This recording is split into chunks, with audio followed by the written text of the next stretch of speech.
Welcome to Magnetic Mindset, guys. Let's talk about it. Let's really get into secure attachment, anxious attachment, and the way our attachment styles shape how we love. This topic has absolutely blown up on my TikTok, and I couldn't ignore it even if I wanted to. So here I am, and I promise this video to be as grounded and real as I can possibly make it. Afterward, feel free to jump in the comments and let me know what else you want to explore. We'll take it from there. Anxious attachment has played a major role in my journey with myself. I read the book Attached maybe 5 years ago. I've been working on my attachment style for about 6 or 7 years now, and honestly, it has been the most transformative work I've done. Everything I've discovered about myself, my relationships, my energy, my emotional reactions. It's all connected to this. It's shaped the woman I am today. And I want to keep this conversation open because I know a lot of you are feeling this right now. You're living it. Let's start here. Attachment styles, the way we bond with others, they're usually formed in childhood. Something happens when we're young. Maybe it's what we didn't get, or what we had and lost, and we carry that pattern into every connection we make.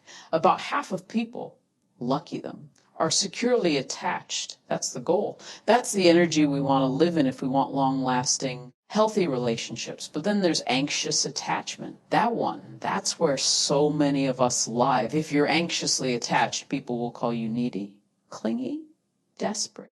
Even if that's not how you want to be. People might ghost you. They might pick fights with you for reasons that feel confusing and random. And the tragedy of it all is that you're just trying to feel safe. You're doing everything you can to connect, but it keeps backfiring. Instead of bringing people closer, you end up pushing them away. You're trying to build something, and instead you end up creating a gap where love can't grow. There's another style, avoidant attachment, but I'm not going to dive into that one today. Most people who are avoidantly attached aren't the ones searching for answers right now. I will make another video on that if you want. Just let me know. But this one is for the ones who are anxiously attached. The ones who are exhausted from chasing love and still feel like they're never enough. I swear, if I had learned how to be securely attached earlier in life, my entire reality would have been different. Just different. Let me tell you how anxious attachment shows up in your life. You become dependent. You rely too much on your partner's moods, choices, and reactions. For simplicity, let's say you're the woman and he's the man, but this applies to any gender or dynamic. If you're a man, flip it. If you're in a same-sex relationship, apply it where it fits.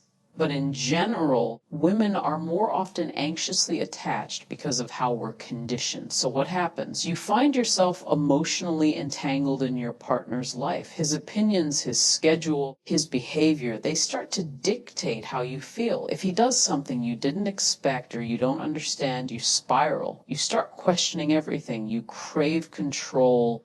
But not because you're controlling. It's because you don't feel safe. You're uncomfortable with being alone. When you're not with the person you're attached to, you're thinking about them. Or you're thinking about who might be next. You can't set boundaries, not because you don't want to, but because you're scared. Deep down, you probably even know what your real boundaries are. You just want to be loved, accepted, chosen.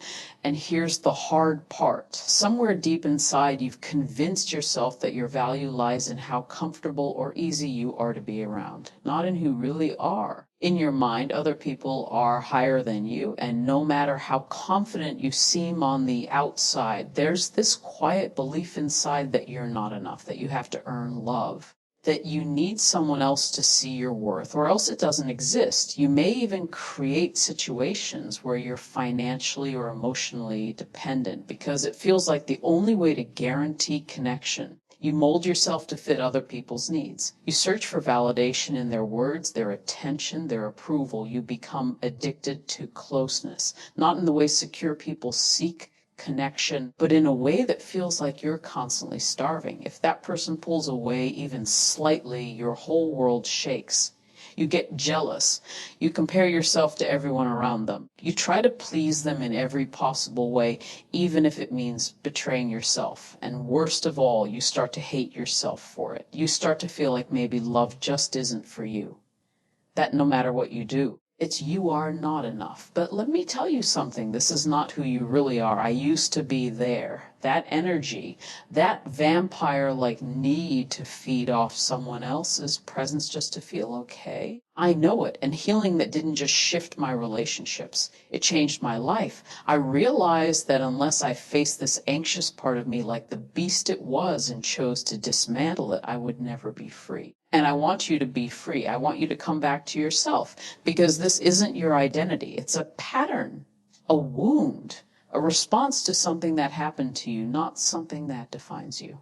So how did I heal? First, I studied it. I learned everything I could about anxious attachment. I stopped labeling it as who I am and started seeing it as something I could shift. I learned what secure attachment looks like, and I decided I'm going to be that. I'm going to act like that. And eventually it became real. It stuck. Our brains are incredibly powerful when you start acting secure, when you start practicing trust, emotional balance, boundary setting. Your brain rewires. Slowly but surely, those new habits become your new normal. But it's not easy. You'll still get triggered. You'll still want to check their phone. You'll still want to text when they haven't replied. You'll still feel that tightness in your chest when they're distant. But you'll learn to sit with it, to regulate your emotions without needing them to fix it. Practice. You'll stop needing constant validation. You'll begin to ask for what you want clearly and with love, instead of testing people or trying to guilt them into giving it to you. Instead of saying, "Why didn't you call me?" you'll say, "I love it when you call. I'd love to hear from you tomorrow." And here's the real shift. You'll stop chasing people who can't love you. You'll stop seeing rejection as something to fix. We'll understand that not everyone deserves access to you just because you feel drawn to them. That feeling doesn't always mean it's right. You'll stop replaying old wounds. You'll stop looking for someone to fix what someone else broke. And you'll stop telling yourself that if you can just earn someone's love, it'll make up for what you didn't get as a child. It won't. That's not how it works. You heal it by letting it go. Even the ripest, sweetest peach won't be liked by someone who doesn't like peaches. That person from your past didn't fail to love you because you were unlovable. They just weren't capable of seeing you. That was their journey, not yours. Anxious attachment will steal your presence. It will make you live in the future, constantly scanning for what could go wrong, wondering if they're going to cheat, leave, disappear. And I still fall into that sometimes.